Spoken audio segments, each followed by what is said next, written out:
Whitlock here with the laughing Thomas Mangum. Uh, you thought that was funny, didn't you? Well, it's just the start of another show here, talking about connections, talking about getting better relationships and making some profit off of having a good connection with people. And we titled today's show "Old School Networking versus 20th First Century Networking." For one thing, the way I did old school networking was I never got around to it. So, hey, last time we talked about taking the assignment to go out and do some networking. So if you're watching these as a series, or if you're just tuning in now, the question is the same. Have you been taking the opportunity to go out and try some networking as we've been talking about? And since we don't have a live feedback on the questions today, I'll just go ahead and ask you, Thomas, what's the most common answer we get when we ask the question, did you go out and try this assignment last week? I think this is one of those get real moments, Warren, because each one of us, we get amazing wisdom. I mean, if you're like most entrepreneurs, you're getting amazing wisdom, fresh ideas, and fresh perspectives all the time. And we have only us to blame, I mean, individually, when we're not getting different results. I just know in my life, it's very similar to the people that that I've had the privilege to work with.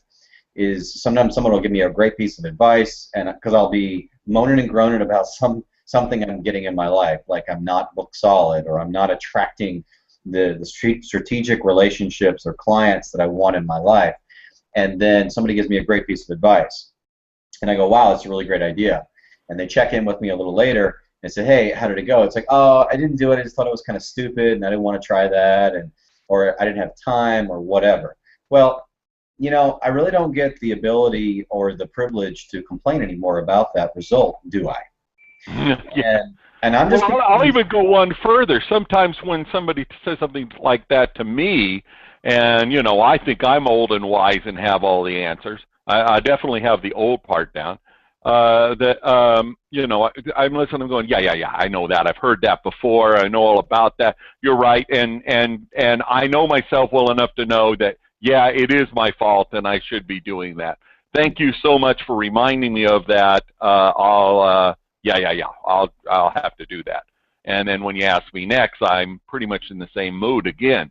And I think that's a variation of the same thing.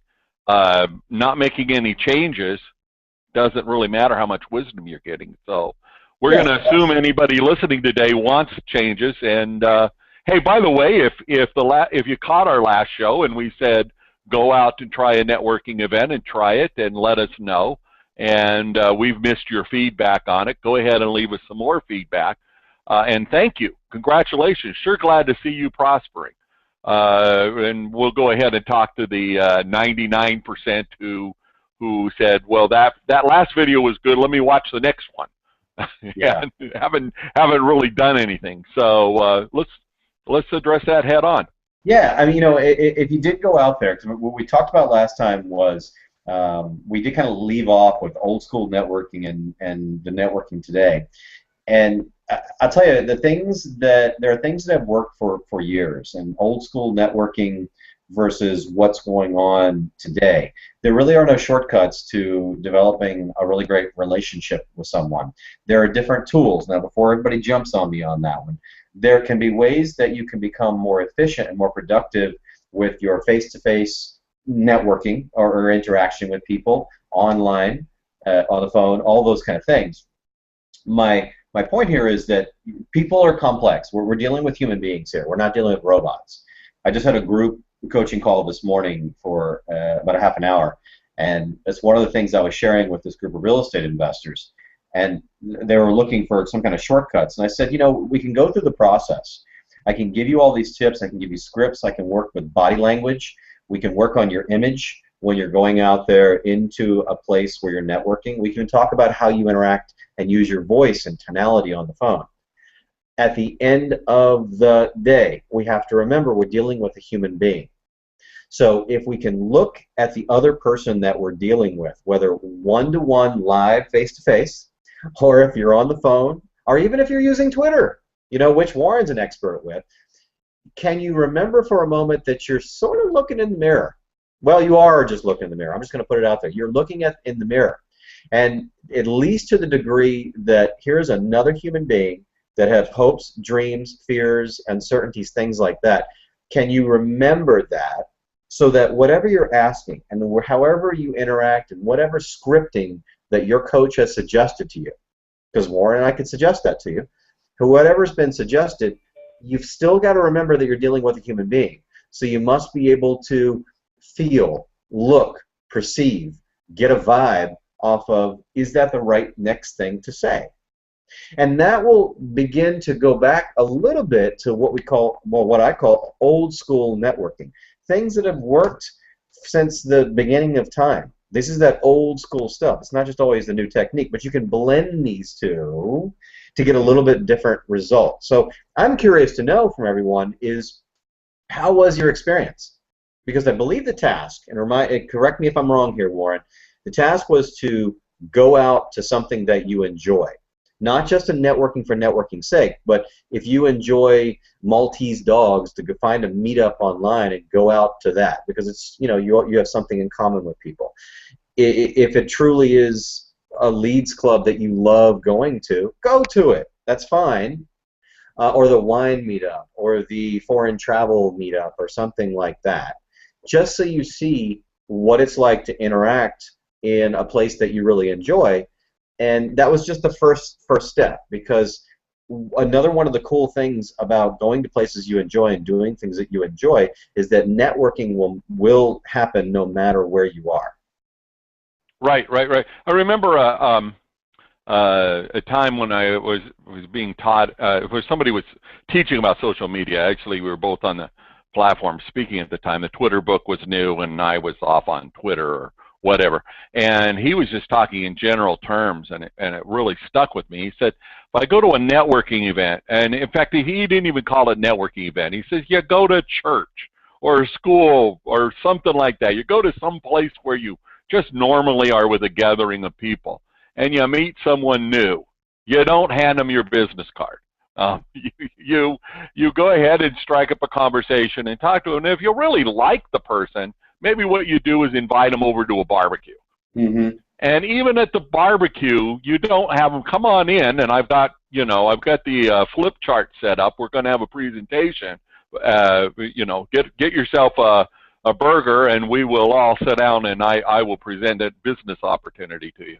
I've been to a few of those. Again, that's not what we're talking about doing. It's like, okay, so maybe we're cooking the burgers and we're standing there talking, and it's natural at some point that person will say, so what do you do? And that's the point that you might bring up something about what you're doing and talk about it, and you're not going for the close at that point. There's several steps that happen before that, and so your assignment to go out and find the right kind of meetup group. Boy, I talked to two different people last week about here in Las Vegas about how they were working on projects to combine all the meetup groups together to find some of the things, because some of them were hard to find.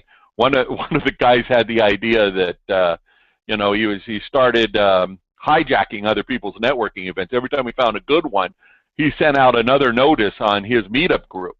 So now there are things that I get 4 or 5 different notices to, and then I start unsubscribing to some. Real mess. But here's the point. There were so many that you can't possibly get to all of them. And at meetup.com, if you do reserve to go to one of them, they're going to offer you 2 more.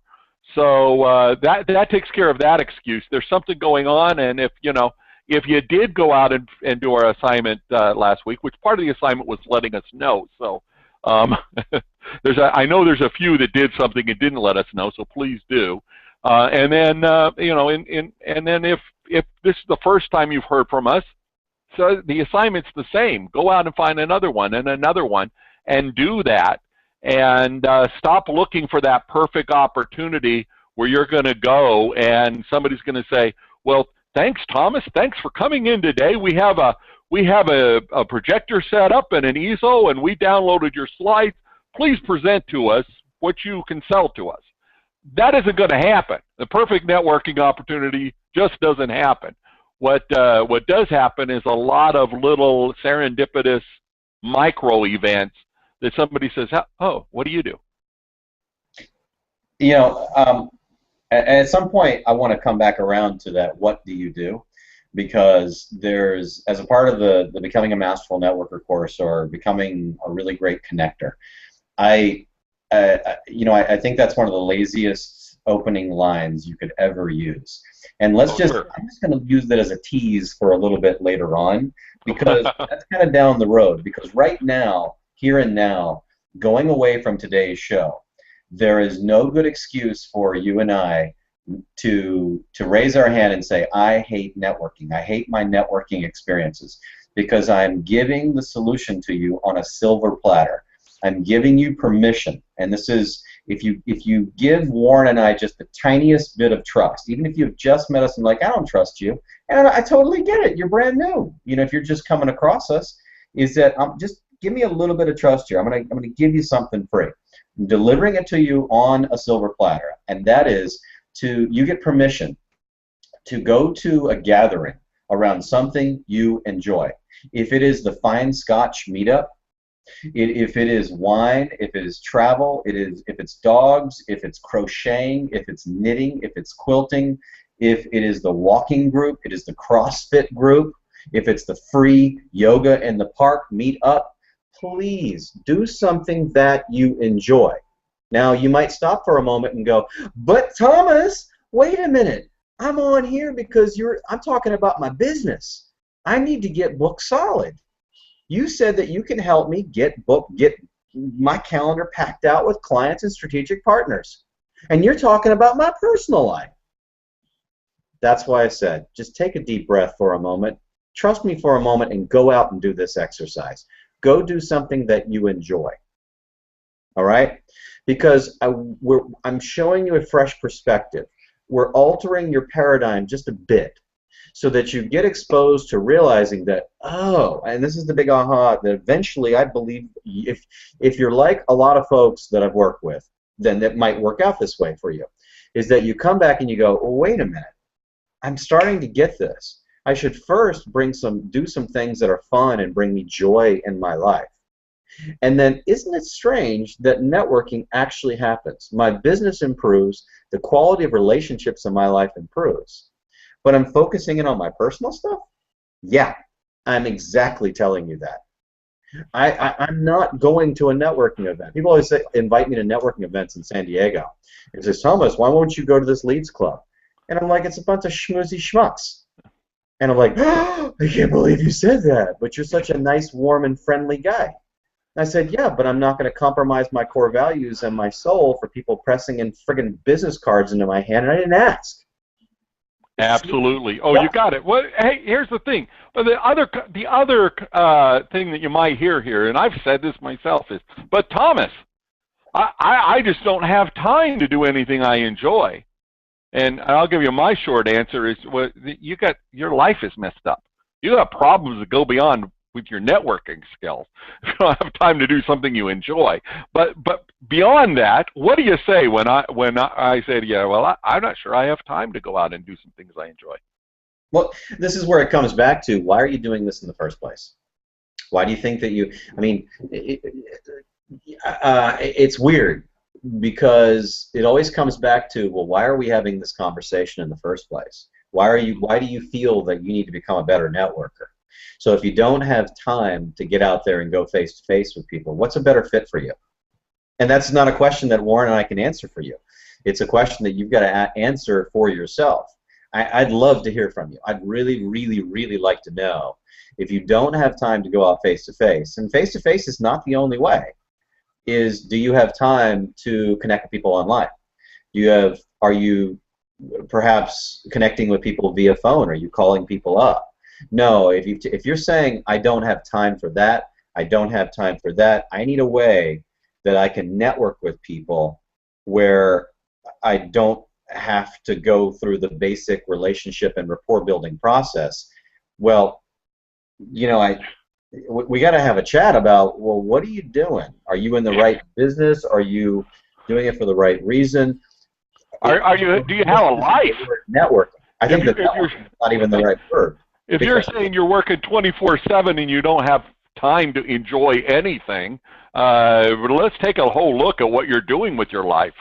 You know, anyway, I don't want to beat up on that. I don't. You know, if but that's true, I don't want to here's beat the thing: if you have time to be watching, and we're like 20 minutes of this now, if you're watching this, you have enough time to leave a comment and say, I just don't get this, and engage us that way. If you don't have enough time to even do that, what are you watching for? You do have time to go ahead and communicate with somebody on some level, and when you do, start off with something you enjoy instead of thinking, how do I get the trick to do that? Today I read a whole blog post on how you could make sure when you're sending out email that to personalize things that the first name was capitalized.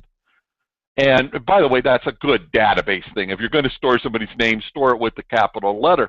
And I'm thinking, like, don't you have a problem if you're taking a mass of names and they're not already capitalized?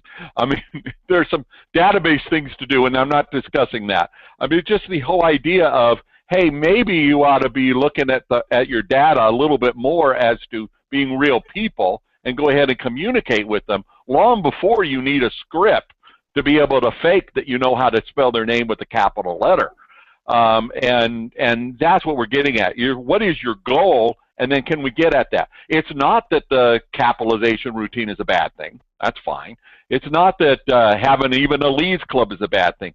But what is your goal? Is your goal to avoid actually doing the work that you are required to do to make a living and have a business, become more profitable and wealthy, and have an enjoyable life? Is you're trying to avoid that by pretending you want to do something, or do you really want to get with it and do something?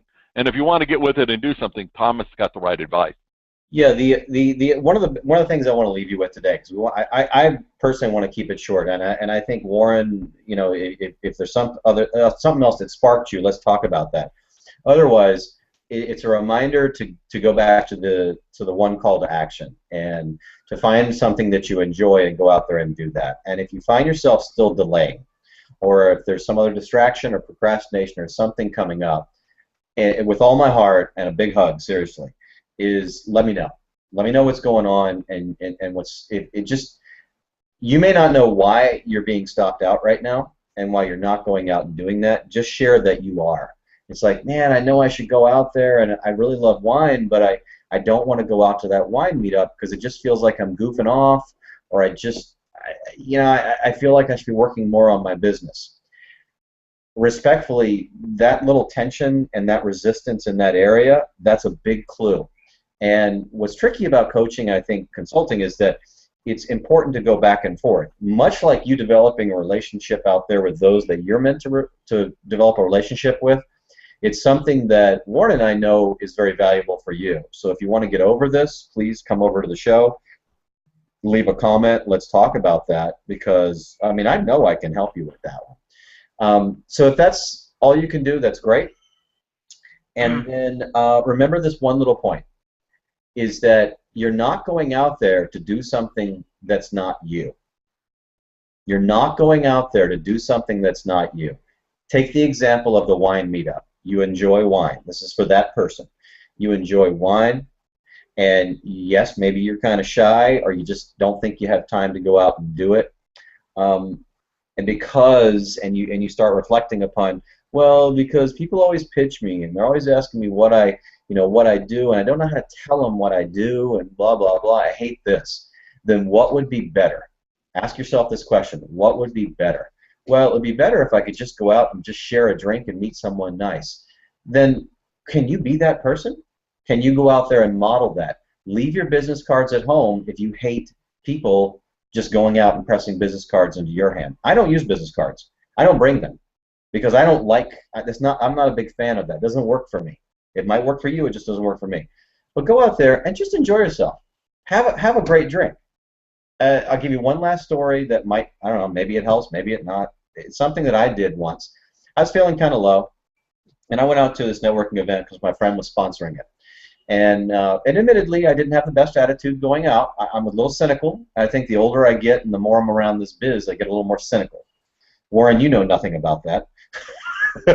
And so I go out there, a little cynical, but then I had a drink, and of course, one of the first things someone asked me? Hey, what do you do? And it's like, geez, what do I do?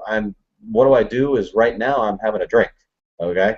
And I was being kind of a smartass, and it kind of broke the ice. It was kind of funny, and I thought, well, I said, hey, listen, I just came out to meet some really nice people tonight and just have a drink. I was really honest because I did not want to talk about work. I didn't want to go into the whole usual default routine. It's a default type of programming. And that's all I did. And do you know what? People really enjoyed that. Most of the people that I met, and it was just a handful of people, they really enjoyed that I was kind of a pattern interrupt. And I didn't go out and set that out as design. I was just tired. I was just tired, and I wanted to meet a couple of nice people and share a beverage, and just talk about different things. But I wasn't going to talk about what I did for business, and it worked out great. You've told us this before, that sometimes we go out with a goal of how many people we can meet and what we can do, and it's the same thing about how many business cards we can pass out. And and I've had the feeling of I go someplace and they say, what do you do? Who do you work for? Why are you here? Whatever the question is, and they're like, I'm just here to pass the time, an excuse to get out of the house. And the interest, I can't think of when that hasn't resulted in some kind of a conversation. The problem comes when there is no conversation. So start with a conversation, and your invitation to reply here and engage us, that's exactly what we're saying. You're here. You must like us well enough to listen to us talk for this long. Go ahead and leave a comment. Let's get a conversation going. That's okay. If that's all you're going to do. And if you know what? I don't even care if what you want to do is prove Thomas wrong, that everything he said is absolutely wrong. Go ahead, engage him, have a conversation. You'll either learn to love him or not. And either way, you'll be done watching this show wondering why.